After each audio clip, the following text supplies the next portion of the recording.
Baru keluar dia. Clean sound ni.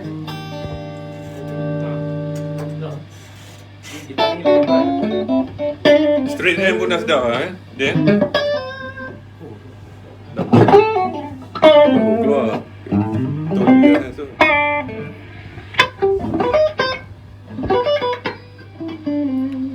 Apa kata kita Orange Crush, kita try? Kita try. Alang-alang kat sini kan.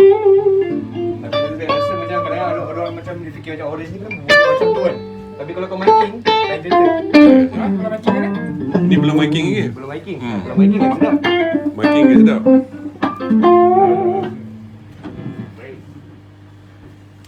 Lulus. Pas eh? Jadi mesti apa kan? Jadi mesti je. Dia punya girth tu yang mahal tu.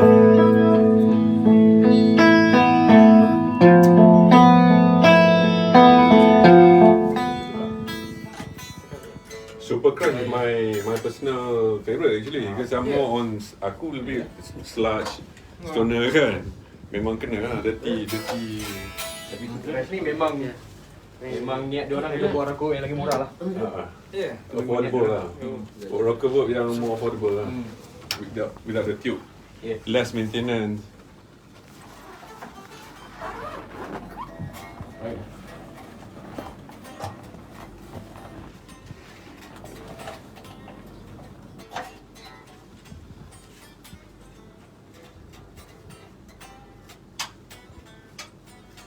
Takif mana takif? Oh takif.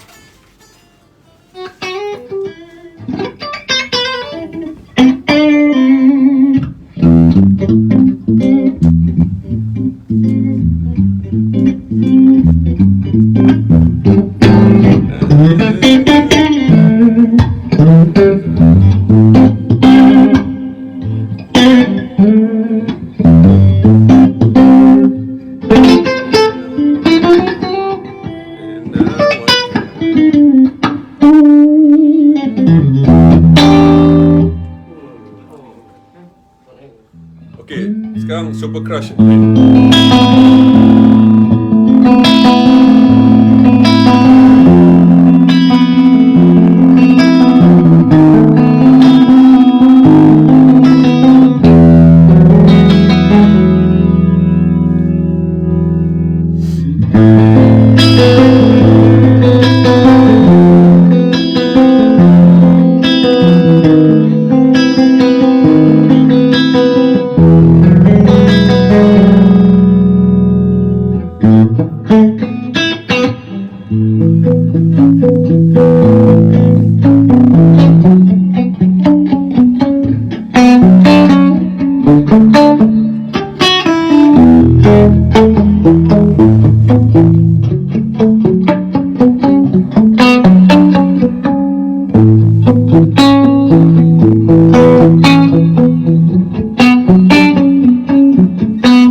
bintang satu. Baiklah. Pas. Bintang siang. Lulus.